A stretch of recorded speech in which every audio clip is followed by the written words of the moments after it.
How should you decide which are the highest priority? Using the tool, you will take 3 steps to apply 3 kinds of data to figure out what to focus on. First, use global data to rank them by impact on health and nutrition. That is, if every mother did this action, what would be the relative impact on the child's health? These visuals help you quickly compare the nutrient value of each of the foods, considering protein, zinc, and iron content of the sample foods.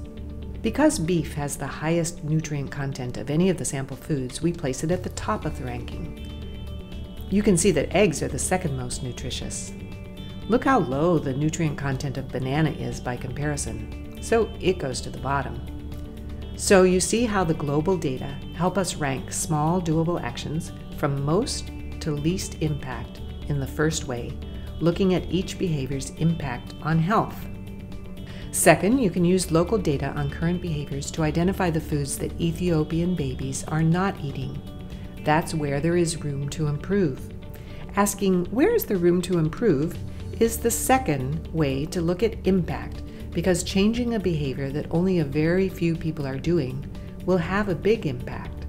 As you can see here, most mothers are already feeding their young children grains every day, so you will not gain much by increasing this behavior.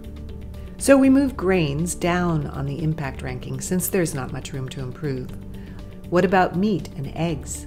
Only 2% of children 6 to 24 months are fed beef, and only 10% are fed eggs. Big gaps. We can keep those at the top because there's a lot of room to improve. So by the end of this step, you've used 2 ways to rank all the possible behaviors from highest potential for impact to the lowest.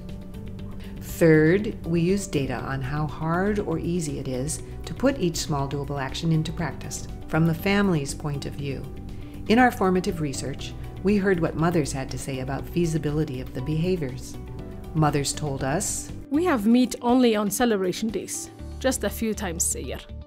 Since mothers told us that it was hard to access meat, we can leave flesh foods on the left in the hard category.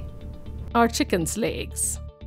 We asked, instead of selling them all at the market, could you hold some eggs back to feed your baby?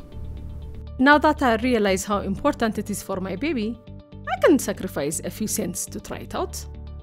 Easy. But some mothers told us 6-month-old babies cannot digest eggs. These data show that feeding eggs is not so easy, so let's move it back a little bit toward hard. Notice that it remains in the same vertical position, not moving up or down, only left or right, while we're considering feasibility. We cook with pea flour often, and it's easy to add some to my baby's porridge. Easy. Dark green leaves are plentiful and cheap. Easy. But kale will make my baby's stomach hurt. Well, a little less than easy. We don't have a cow, but when we get milk from neighbors, add it to the baby's porridge. Most days of the year, it is hard to find fruits. I feed the baby grains every day. As we can see, there are 2 small doable actions, feeding the baby eggs and feeding the baby pea flour, that are both high impact and high feasibility. These are wise choices for the key small doable actions to promote. Congratulations! You have just strategically used 3 kinds of data to identify key small doable actions that should be the program's focus.